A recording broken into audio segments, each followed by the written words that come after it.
आणि भाजपवाल्यांना मला एवढंच विचारायचं, तुमची पातळी एवढी पडली आहे,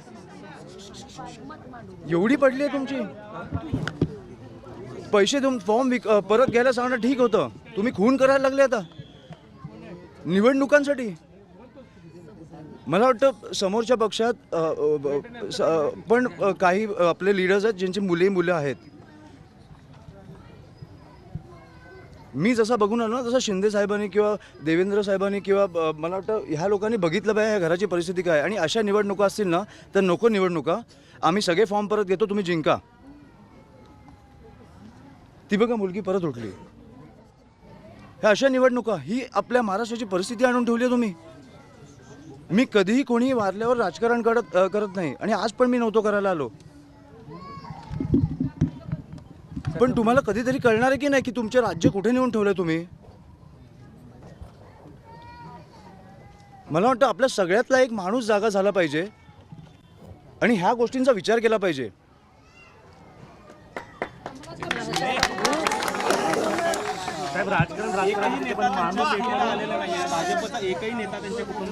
मग माझी विनंती आहे, फडणवीस साहेबांना माझी विनंती आहे, एक दिवस प्रचार सोडा आणि प्लीज या. तुम्हाला निवडणुका काय कुठच्या पातळीला नेऊन ठेवल्यात ना आपल्याला कळतील.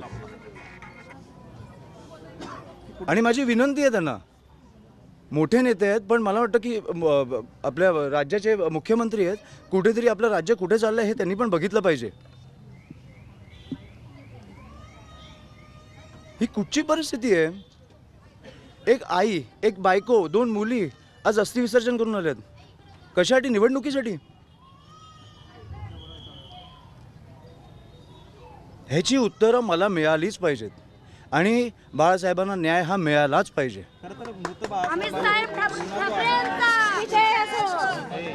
बाळासाहेबांवरती देखील गुन्हा दाखल झालेला आहे आणि त्यांच्या कुटुंबियावर क्रॉस कंप्लेंट आहे. मी मला वाटतं फडणवीस साहेबांना जाऊन भेटणार आहे. मला इकडे CP कोणाशी बोलायची गरज नाही आहे.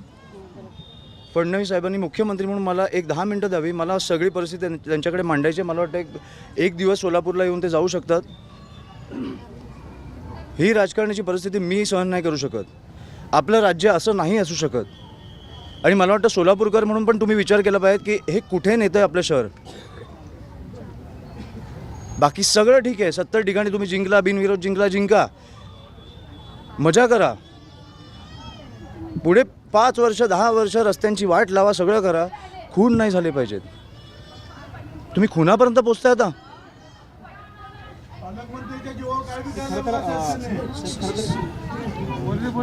मला काही बोलायचं नाही. मी आता डायरेक्टली फडणवीस साहेबांना जेव्हा प्रचारातनं वेळ मिळाला मी त्यांना जाऊन भेटणार आहे. फडणवीस साहेबांची मला वाटतं ते बोलले आहेत, पण मी जाऊन भेटणार आहे तेव्हा त्यांना जेव्हा वेळ मिळेल तेव्हा मी जाऊन भेटणार आहे. सगळं मी करणार. तुम्ही त्यांची काळजी नका करू. आणि मला आर्थिक गोष्टी इकडे बोलायच्या नाही आहेत. बाकी मी फडणवीस साहेबांची बोलेन. मला काही आज काय झालं ते मला काही बोलायचं नाही. ते मी सगळं बघतो. फडणवीस साहेबांना भेटल्यावर मी सगळं बघतो. आता जोकासू STP या अत्याधुनिक जॅपनीज तंत्रज्ञानाने सुसज्ज, quick installation, energy efficient, noiseless blowers, low maintenance या आणि अशा वैशिष्ट्यांनी परिपूर्ण जोकासू STP तंत्रज्ञान प्रकल्प उभारणीपासून ते विक्री पश्चात समाधानकारक सेवा देणारी, भारताबरोबरच परदेशात देखील प्रकल्पांची यशस्वी उभारणी करणारी company Deccan water treatment private limited.